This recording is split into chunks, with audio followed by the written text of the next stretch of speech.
Madam Chancellor, it is my honor to present to you Dr. John Maeda, one of the most influential design leaders of our time. A graphic designer, computer scientist, academic, and author, Dr. Maeda is well known for his innovations at the intersection of design, computing, art, and education.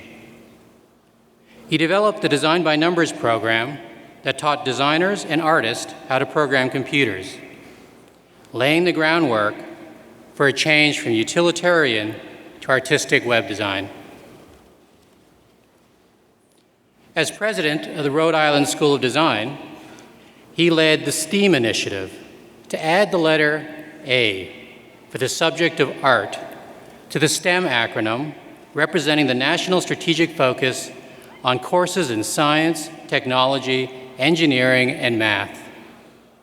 This initiative exercised his belief that in the 21st century, art and design are transformational forces, changing our world just as science and technology did in the last century. Dr. Maeda was a professor at the Massachusetts Institute of Technology, or MIT, for 12 years, and associate director of research for the MIT Media Lab. An exceptional educator, researcher, and practitioner, he has shown generations of students and designers how art, design, science, and technology together form the interdisciplinary foundation upon which today's creative and productive thinking is built. As a leading design theorist, he is a prolific blogger and has authored several books, including The Laws of Simplicity, Creative Code, and Redesigning Leadership. His appointment last year as the first design partner at Kleiner Perkins Caulfield & Byers, the venture capital firm that backed ventures such as Google, Netscape, and Electronic Arts, is further evidence of his thought leadership and influence. As design partner, he is tasked with helping companies integrate design DNA directly into their corporate culture, demonstrating the extent to which design has indeed become a transformative force. Dr. Maeda exemplifies Simon Fraser University's core values through his demonstrated excellence in education, research, and community engagement. Madam Chancellor, on behalf of the Senate of the University, I ask you now to confer upon John Maeda the degree of Doctor of Fine Arts, honoris causa. Congratulations.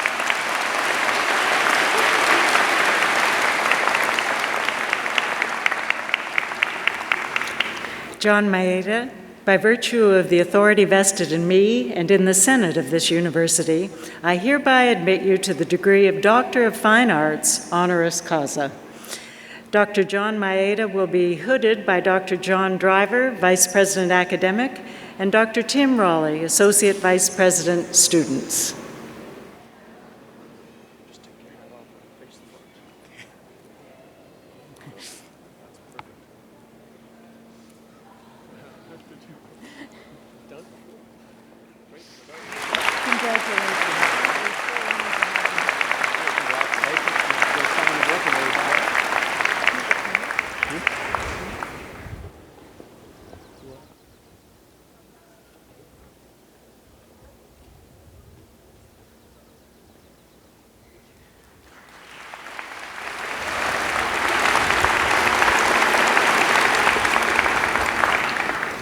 It is my great pleasure now to call on Dr. John Maeda for his convocation address. Dr. Maeda.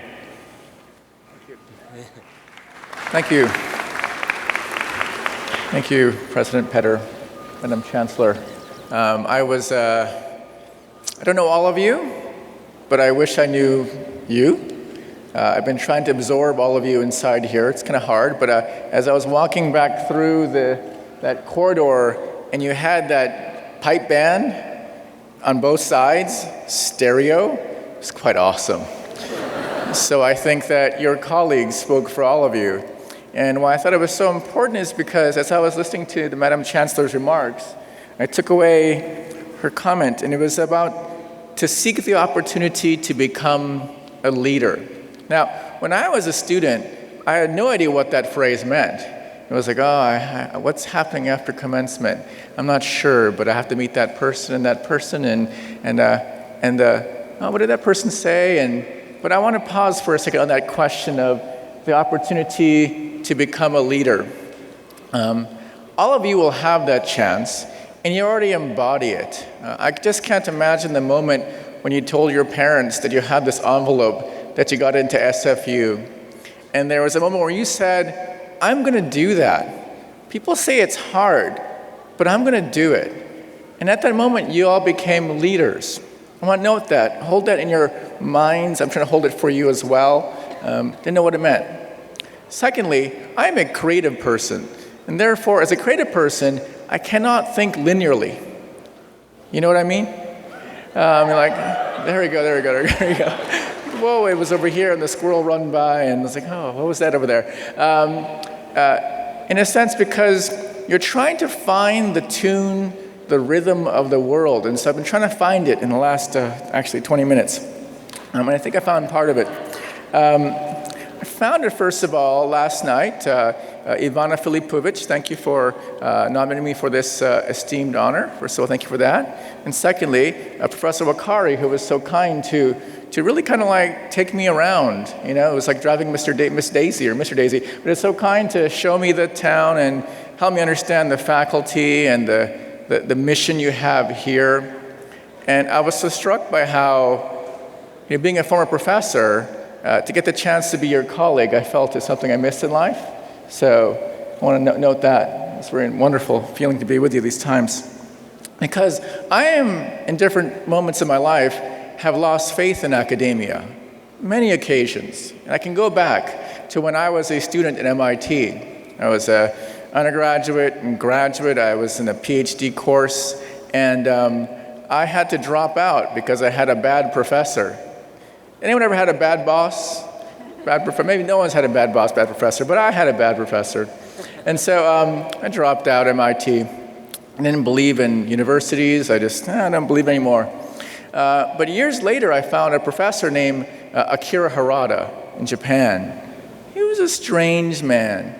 He would just he'd come closer and he'd scribble things on his paper, and I was like, I want to learn from him. And so I did my PhD under him. And just when I was about to graduate, he told me this story. He drank a lot, but he told me this story, and he was very happy that night.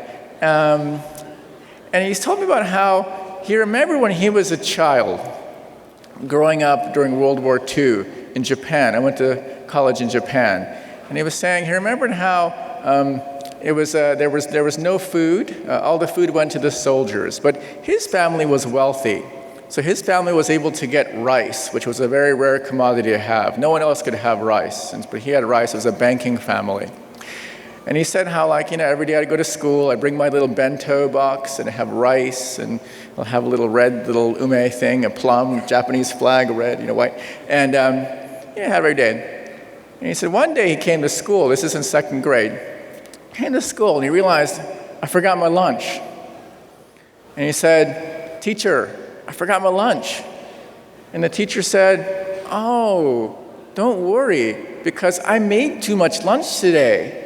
So just come by my desk at lunchtime and you can help me out. He says, oh, no problem, teacher, I'll help you out. And so lunchtime rolls around, and then she comes to her desk, and she opens up her little bento box, and it has 2 tiny potatoes. And it says, I made too much. He said, no problem, teacher, and he scarfed up the potato. But years later, he realized that was something special the teacher did for him. And at that moment, my professor showed me and reminded me how teaching is a kind of intellectual philanthropy. So I firmly believe in what has happened here. The giving of the potatoes has been an important thing. So I want to thank the faculty for that potato giving. Not easy to give away potatoes. Secondly, on this note of leadership, when I became a professor, the challenge of becoming a professor in any academic institution is there's no job training. They don't teach you what to do or how to do things. And it was pretty hard to figure my way through. And I had this Dean Bob Silby, Dean of Science. I would go to his meetings, and I would learn every time from watching him do things. And so I learned how to be a leader through just watching this dean from far away. And the one thing you learn as a leader, as we all know, is when we lead, we will always fail. When we fail, the question is, how will we recover? And I believe we recover by remembering things. So I want to share with you a memory of Bob Silby. Bob Silby inspired me to become a leader. And when I became president of a college, I would think about what would Bob do? And I became so busy with what I was doing that it was a year into the fact of knowing that he had passed away.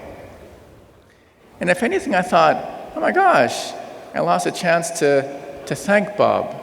And so I wrote to his wife, who was a professor at MIT, just saying, how like Bob changed my life, made me think I could make a difference as a leader.